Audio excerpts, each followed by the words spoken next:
Hello friends, welcome to my channel Bengali urban kitchen. আমি মিলি সরকার।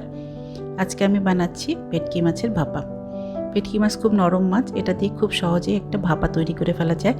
আসুন দেখি এটা তৈরি করতে কী কী দরকার হয়।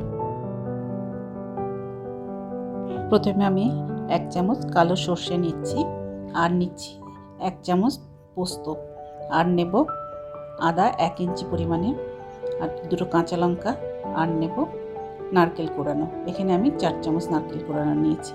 সবগুলো দিয়ে একটা ভালো সুন্দর স্মুথ পেস্ট আমি তৈরি করে নিচ্ছি। এবার আমি প্রথমে মাছগুলোকে ভালো করে ধুয়ে জল ঝরিয়ে নিয়েছি, পরিষ্কার করে নিয়েছি। এরপরে প্রথমে আমি দেব নুন। এখানে আমি 1 চামচ নুন দিয়েছি, আপনারা আপনাদের নিজেদের স্বাদ অনুসারে নুনটা দিয়ে নেবেন। এরপর আমি দেব আধা চামচ মতো হলুদ গুঁড়ো।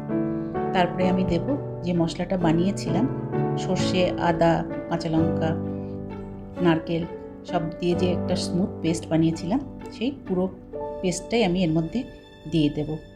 এরপরে দেব সর্ষের তেল। এখানে আমি 4 চামচ মতো সর্ষের তেল নিয়েছি। 4 চামচ সর্ষের তেল পুরোটাই দিয়ে দেব। তারপরে এবার মশলার সঙ্গে মাছগুলোকে খুব ভালোভাবে মাখতে থাকবো।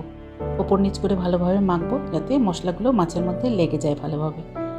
এভাবে পুরোটা মাছ মাখা হয়ে যাবে। কড়াই আমি বসিয়ে দিয়েছি। এবার আমি কড়াইতে 1 কাপ জল ঢেলে দিচ্ছি।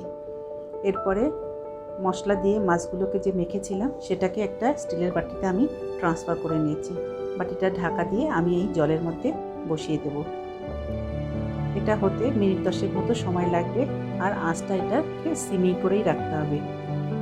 এবার আমি এটাকে ঢাকা দিয়ে দিচ্ছি। এরপরে তৈরি হয়ে যাবে আমার ভাপা ভেটকি। 10 মিনিট পরে দেখুন মাছটা আমার কেমন সুন্দর রান্না হয়ে গেছে, খুব ভালোভাবে সেদ্ধও হয়ে গেছে। এটা গরম ভাতের সঙ্গে খেতে খুব দারুণ হবে। আপনিও আপনার কিচেনে এটা বানিয়ে নিজে খান, ফ্রেন্ডস আর ফ্যামিলিকেও খাওয়ান। আজকে আমার বানানো ভিডিওটা যদি আপনাদের পছন্দ হয় তাহলে অবশ্যই লাইক করবেন, শেয়ার করবেন, আর আমার চ্যানেলটাকে সাবস্ক্রাইব করবেন। ভালো থাকবেন। Thank you.